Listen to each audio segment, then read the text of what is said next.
Welcome to the Tax Saving Minute. This is the show that teaches you how income taxes work in little bite-sized pieces so you can learn how to save money on your taxes. In Season 3, Freelancer Tax Freedom, we're talking about how you can save money on your taxes if you run your own business. If you haven't seen the other episodes in this season, then click on the links below. They are worth watching and you can learn lots of things. Also, if you want to go from nervous to confident with the IRS, then subscribe to this channel and click like on this video. Today, we're going to talk about bookkeeping.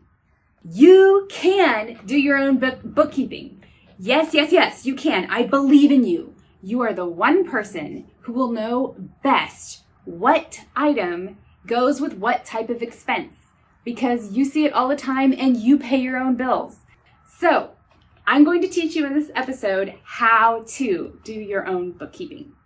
Number 1, get legit bookkeeping software. Software on a computer, not paper. Get legit bookkeeping software. QuickBooks, QuickBooks Online, Xero, or some other quick software that does bookkeeping. 2, set up your company in the software. So when you initially start with your software, you'll need to set up the company and it'll ask you lots of different questions. So just answer all the questions and set up whatever expense items you think you're going to have. And then 3, every month, pull in all your transactions from your credit card, your business credit card that's separate from your personal credit card, and your business bank account, and any checks you've written, all of that, which hopefully you'll do on the software. Pull it all in and categorize it. So you may have categories like office supplies, office rent, website hosting, utilities, advertising, business meals, cost of goods sold, and my favorite, ask your accountant. This is the catch-all bucket for making sure you do things right the first time. It is so much easier to do things right the first time than to go back and find out, oh, half of this expense should really be an asset or something like that later on.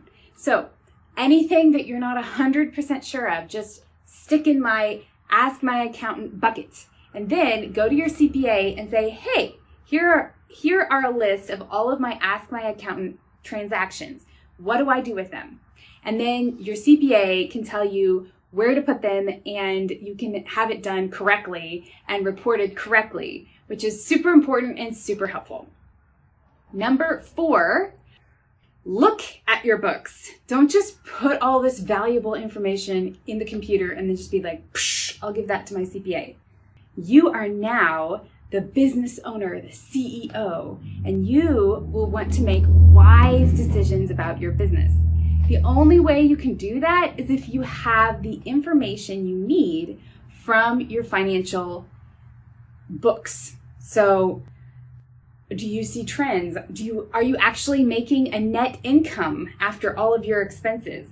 All of these things are super useful if you look at your numbers on a regular basis. And then 5, bring your books to your CPA and look at them with your CPA to make sure that you're doing them correctly, you're reporting them correctly, and to get some wise advice from your CPA. So that's it. You can do your own bookkeeping. You might be surprised that it's not as hard as you thought. In fact, it might be kind of relaxing. Just put on some nice music. What is the one expense that could be your biggest deduction that is often overlooked? Well, if you want to find out, join me in episode 6. Thank you so much for joining me for this episode of the Tax Saving Minute. If you have questions or comments, please comment below. I'm Cynthia Umstadt, CPA. See you next time.